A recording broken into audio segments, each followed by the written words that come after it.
Hey, hey, hey. Hey, everybody.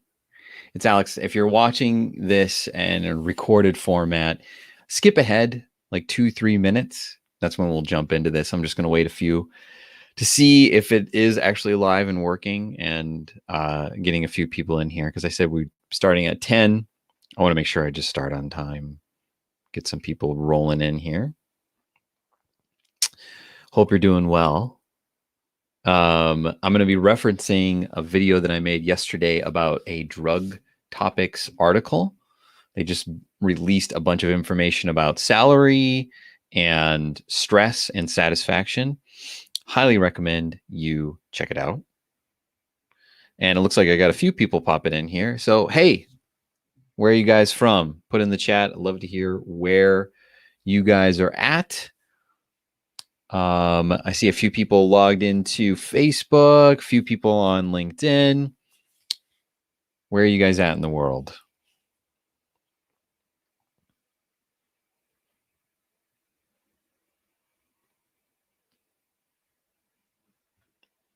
Okay, radio silence. That's okay.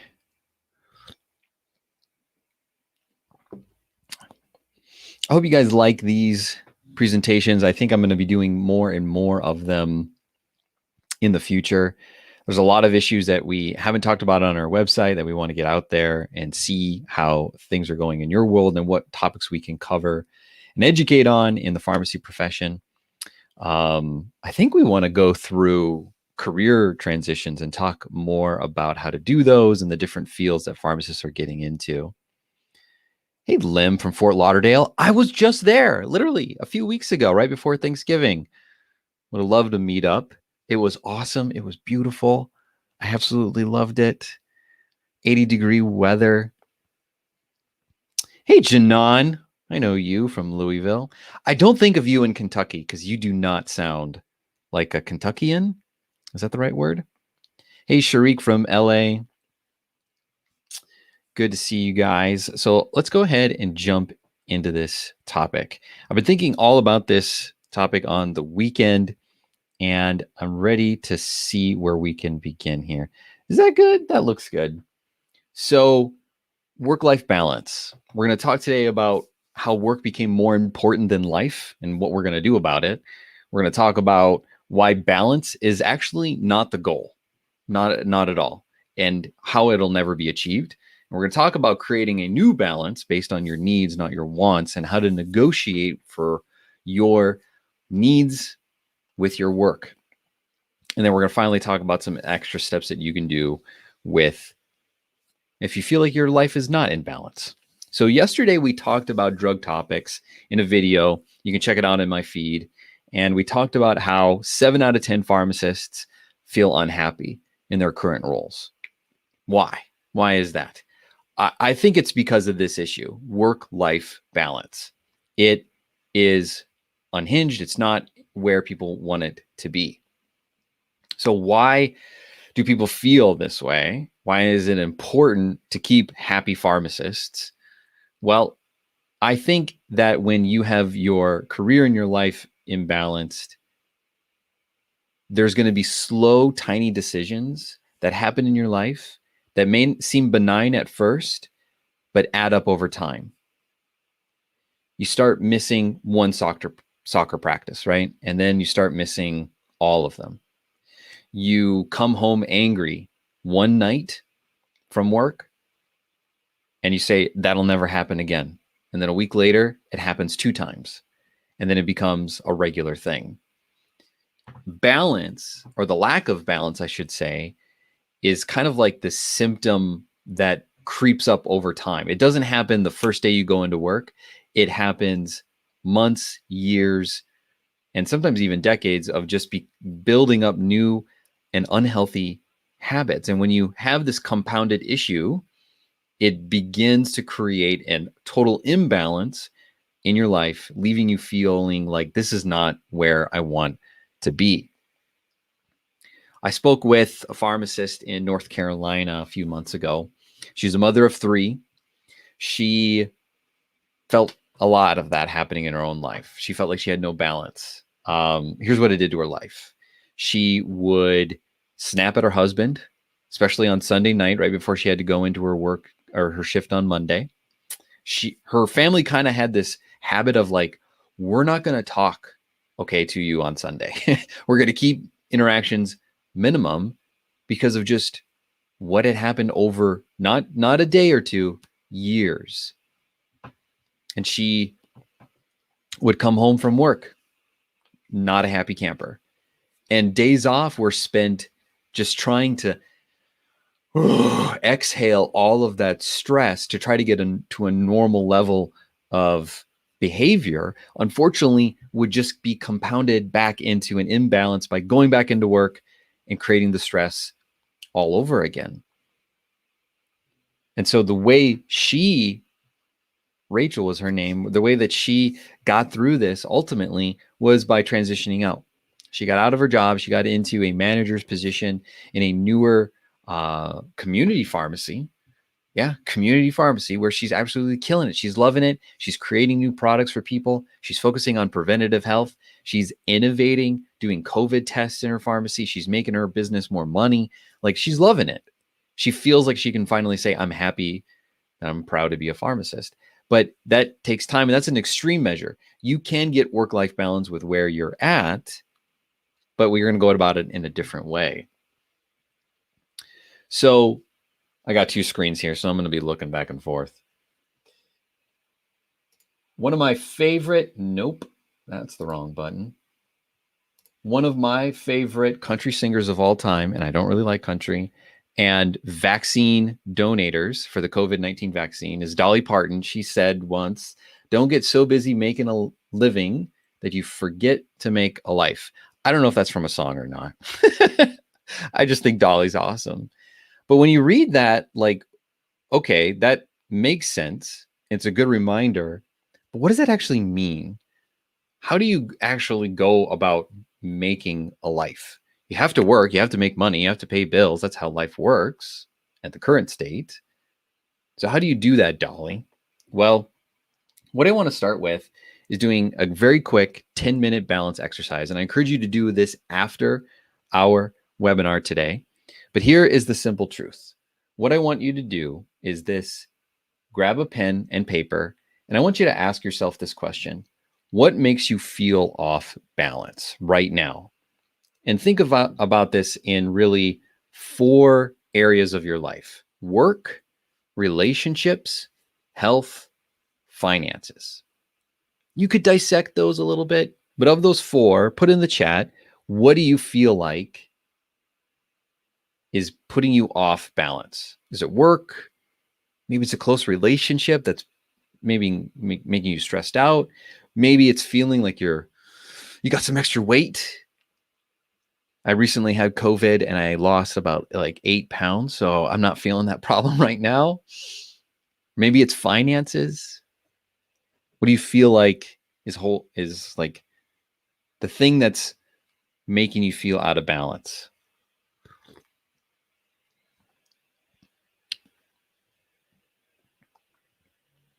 I think there's a slight delay here in the chat, in the video, which is okay. I'm okay with waiting. It looks like on Facebook, people saying work. Yep. Sarah can totally relate. Work seems so out of balance that I can't get the rest of my life in order. Ouch.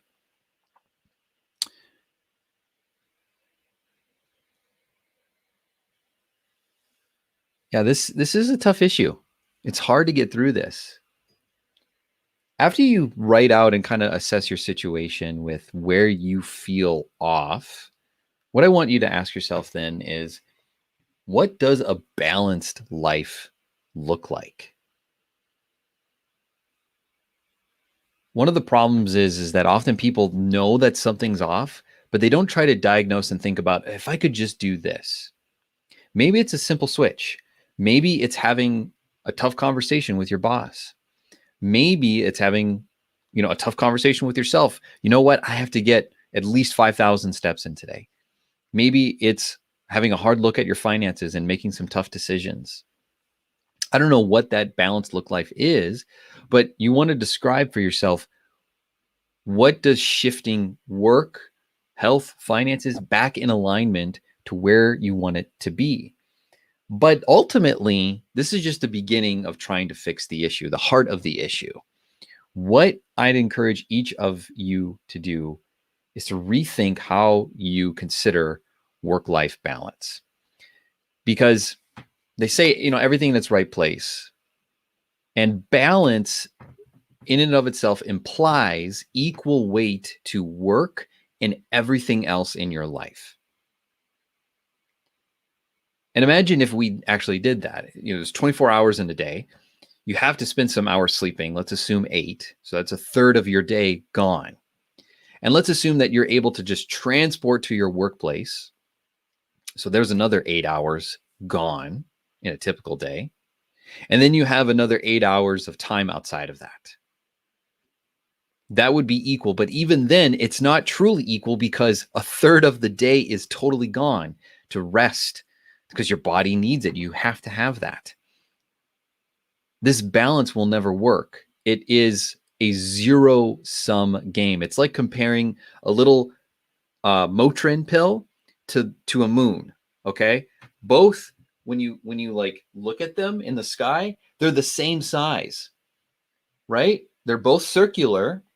They both maybe can be the same color at times, and they change color sometimes. And they both start with the letter M. That's the end of the similarities. Who here thinks work is more important to you than the rest of your life? Any yeses in the chats? I'm going to skip the delay because I think there's a pretty significant delay going on. But what it comes down to is ultimately you're playing a lose scenario when you're trying to balance work and life. Life is ultimately way more important. There's too many quotes out there for you to not know that the biggest regrets people have is about family, relationships, decisions, career decisions sometimes. It's not, I wish I worked harder. You more than likely would be willing to help out at work. If you got an emergency call, you would go in. But over time, you'd want to quit. You wouldn't want to do that if that happened every day. But if you got an emergency call from your mother, from your father, from your loved one, from your spouse, from your kids, you drop everything and take care of them because they are infinitely more important. Your life will never be in balance with work. This lose-lose game is that you lose because you'll never attain balance in work and life. They're not equal. Everyone else loses because if you try to maintain this balance, you're not going to be fully present. If you give your work your best energy and you come home and you're frustrated and you're mad, then your kids don't get your best, or your spouse or your partner or whoever you're dealing with doesn't get your best. And ultimately, you lose because you don't get the best. And your priorities lose because they're going to suffer. One of them is going to suffer. And I think ultimately what this discussion should be about is expectations, right? When we think about every conflict in life, if you're feeling like, man, work is out of balance, it's taking up too much of my energy, too much of my life, it's sucking away the years from me, there's an expectation there that's not being met. Think about all the conflicts you've had in your life. Each of them are likely because of an unmet expectation. You expected probably to be treated with respect at work, but that didn't happen. And that in turn makes a conflict happen. That pharmacist, Rachel, had too high of expectations for herself and her work. She couldn't achieve balance because she ended up feeling negative at the end of the day. And that caused her other areas of her life to suffer: her health, her family, her relationships, and ultimately, her finances as well. Because guess what? She was working hard, not getting paid anymore, other than increasing the amount of stress that she had and increasing the amount of what she would call unnecessary vacations just to decompress. So what I believe everyone needs to do is readjust expectations for your 4 areas of life: for your work, for your relationships, for your financials, and for your health? Do you expect to be on time, for everything and setting yourself really high goals and standards? Look, we've talked with hundreds of pharmacists. We know for a fact that almost all of us have really high standards because we want to make sure our patients are safe. We don't want to do sloppy work. We want to make sure people are taken care of. And so we don't like cutting corners or cutting edges. This in turn raises our own internal expectations for what we're able to achieve.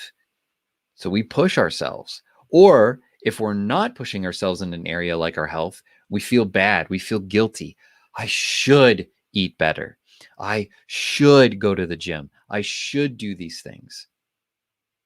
But what ultimately happens, we give ourselves the excuse because we don't feel good.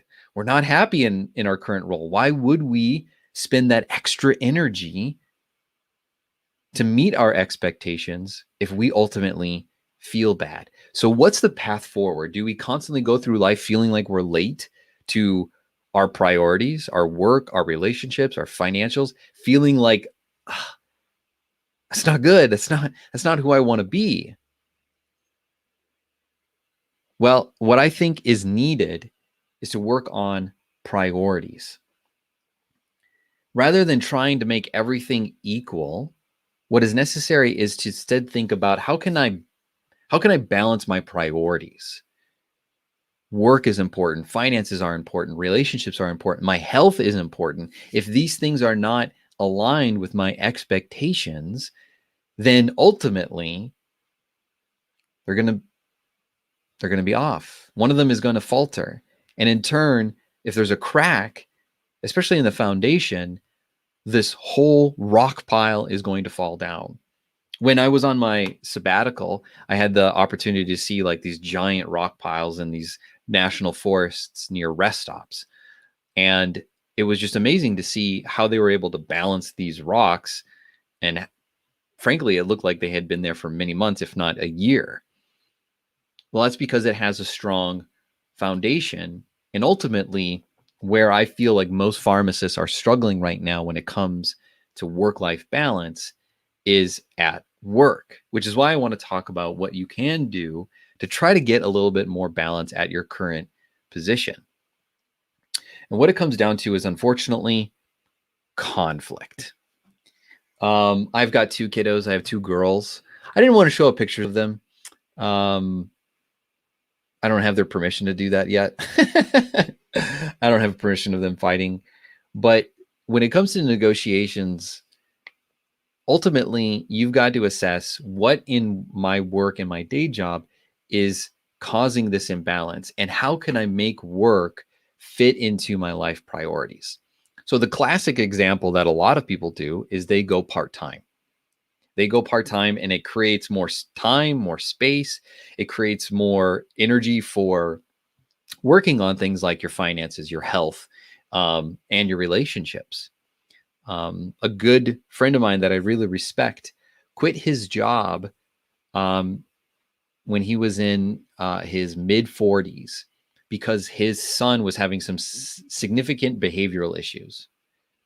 And luckily, he was able to do that. He had the finances in place and he dropped everything just so that he could help his son.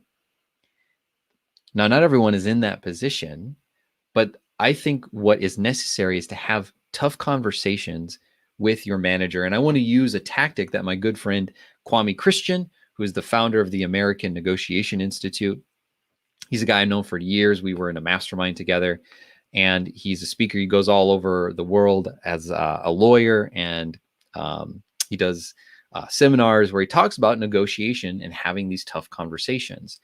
And the core concepts that he likes to teach is to have a curious conversation where you and another person have a conversation about what it is that you want. If you've identified through that exercise that we did, hey, my work is out of balance. And these are the things I'd love to see happen at my work in order to gain balance. Maybe it's something as simple as like, we need to respect each other. And we need to ask our patients to respect us. But if you feel like, you know what, I'm not getting that from my team, I'm not getting that from my boss, then It's time to have a tough conversation with your boss and ask compassionately curious questions. Because often people that you work with don't understand what you're going through. They can't read your mind. They don't know your feelings. They don't know what it feels like to be stuck. They don't know what it feels like to go through the disrespect that may be happening to you. And instead, by asking a question like, do you think that we have a respectful workplace? And getting them to talk first about their viewpoint then opens up opportunity to maybe change your situation. I feel like this isn't respectful, and I'd like to change that. I'd like to have a place where we all get along, we all work together. One pharmacist we've worked with, he was in the hospital setting. He really did not enjoy his job. He was hopeful when he first started there to be promoted to a manager position. But as he began working in it, he kind of fell in line with the company culture. And the company culture was not my job, not my fault. I'm not to blame. No one was taking responsibility. And this ultimately created a little bit of complacency within him. But as he went into our coaching program, we identified that he actually really enjoyed the work that he was doing. He didn't enjoy the environment. And so while we were helping him look for other positions, we were able to help him shift his perspective about his out of balance work situation. By having compassionate curiosity, he was able to ask questions of his manager, of his coworkers. And yeah, it was awkward at first, but by having these curious conversations, you instead invite other people to share versus your own agenda and demanding what you want. It's a powerful way to begin conversations that can change whole workplaces. I'll fast forward a little bit. That pharmacist was actually able to receive a job offer at another pharmacy, but instead he didn't take it because he used that offer to negotiate a better job and position within his current job. He was promoted, and sometimes that's all it takes is achieving a level of leadership, going first, leading powerfully, and you can change an organization. I report he's still quite happy. But by having negotiations, and if you want more information about negotiations, just go to our site, happypharmd.com. We have a negotiation guide that goes into great detail, specifically about salary and benefits. But one of the things that I do want to make sure that before you go negotiating anything, that you first do a check of yourself. We have some managers on our pharmacist coach team, and you know I love what they share about what their pharmacists tell them. And so many people feel like they can begin negotiating for anything as soon as they, start working or within 6 months. Some people are really bold, and others do it from a weak place. They don't do a great and wonderful job. And when you're not killing it, you come from a place of weakness, and it's that much harder to negotiate for the things that you want. I want you to be able to shift your focus away from trying to achieve work-life balance. It's not attainable. And ultimately, it leaves you feeling like life is not as important as work in most situations for pharmacists. They dedicate so much of themselves, so many things that they're trying to do and accomplish. And yet, when they try to shift things around, what most people end up doing is they look for other places. They look for other scenarios. And I don't blame them, because if you think about the foundation from where they're at, they don't have a strong foundation. Their foundation of their priority rocks, I'll call them, is their career, and it's influencing all the other rocks. And as soon as that foundation breaks, as soon as there's a break there, the rest of the rocks come tumbling down. And it makes people feel like, what am I doing wrong? And so maybe you're one of those pharmacists that fits into that stat we talked about yesterday and earlier today. 7 out of 10 pharmacists unhappy with what they do. Maybe you feel like you lack balance between work and your home life. And many do. We talk to them every single day. we've realized now that a lot of pharmacists who feel like this don't even know where to begin in making a change, because it's like the job market is flooded. There's 14,000 more new grads coming into the market in a few months. And it's like, how am I going to do this? Do I just suffer through my work life balance and not do anything about it? Or do I just try to stick it out for the next 10 years, 10, 20 years? Like, I can't believe that sometimes people like focus more on savings for retirement than investing in themselves right in this moment to change their situation. Because who wants to work in a place where you feel out of balance for the next year, 5, 10, 20 years? Now is the time to take action. Look, a lot of people don't even know that there's a lot of opportunities out there. A little known secret right now is there's an awesome new pharmacy job website that has over, I think, like 15,000 pharmacist jobs in the United States. A lot of them virtual, a lot of them industry, a lot of them things that they're not the typical major chain jobs that are listed. There are opportunities out there. You have to find what is going to fit you. And you won't know that until you do the hard work of understanding what is important to me and understanding, getting a very clear vision about what kind of career and life you want to build. Because if you're not clear about it, it's going to lead to an imbalanced life. It's going to lead to a life where you feel like work is way more important than my life. And I don't know too many people that sustain that over a long period of time and feel awesome about it. Look, if you don't know what jobs are out there, if you don't know what opportunities are, if you don't know how to transition, or if you've been applying, haven't gotten anywhere, I would encourage you to go through the 3 steps that we work everyone through as a company. And the 3 steps are really simple: having a very clear vision about what you want. If you don't understand what the opportunities are out there and how you would be a great fit in it, then it's going to be hard. It'd be insanely hard if you don't understand your strengths, your personality, company fit, company culture, company goals. If you're not curious about it or passionate about it, it's going to be hard to drive that transition, which is why we work on the second thing, which is a strategy to move people out of where they are and into something bigger and better. And then it's all about following our systems. Simple, repeatable steps that you do every single day or week that lead to opportunities. You can do this. Look, if it's not us in the Happy PharmD, where we specialize in this, there are so many pharmacists right now online that are awesome. There are so many cool people doing awesome things, helping other pharmacists achieve their career goals. Reach out to someone. Don't wait because you think maybe it'll magically fix itself, or work will change. It's not going to. Take control of your imbalance and take action. And hey, I would even encourage you to book a free call with us. We do complimentary career assessments where we ask some tough questions and we look at your career and we ask what is going on, what potentially could you do differently, what are some options you could consider, and hey, potentially you could work with us, or you know what, you can go your own way. But either way, we want to give you some options about what else is out there. If you're game for something like that, I'd encourage you to book a call with us. I'm going to put a link right here in the chat. It's thehappypharmd.com/growth.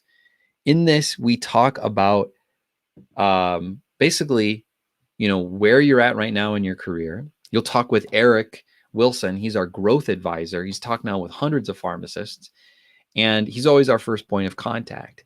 He's great at understanding potentially what are the things that you're doing incorrect or wrong, or what are some things that you could do to improve your chances, and then provide you with options for next step. Let's talk about it. Let's see if we can help. It's our goal by the end of the year to talk to or help 500 pharmacists. We are amazingly close to that. I am so excited, and I want to help even more pharmacists in the beginning of the new year, help them transform their careers into new and better things. My hope and my prayer is that we can change that number that Drug Topics reported. I want to decrease 7 out of 10 to at least 6 out of 10. I want to create happy pharmacists out there, and we do that through coaching, through powerful conversations, holding you accountable to your big goals, under showing you what those options are out there, and creating great strategies for you to transition into those things. I'm going to end the call a little early today. Last time, I think we went for like almost an hour talking about burnout.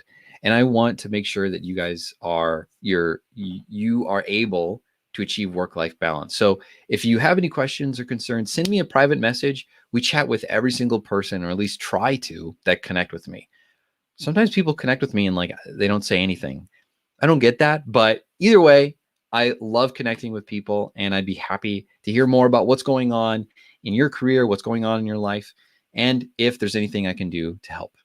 Thanks so much for watching this video. We will be going live next week again, talking about career opportunities, and I want to make sure that you check it out. So be sure to do that, and I'm excited to see you then. We'll see you later.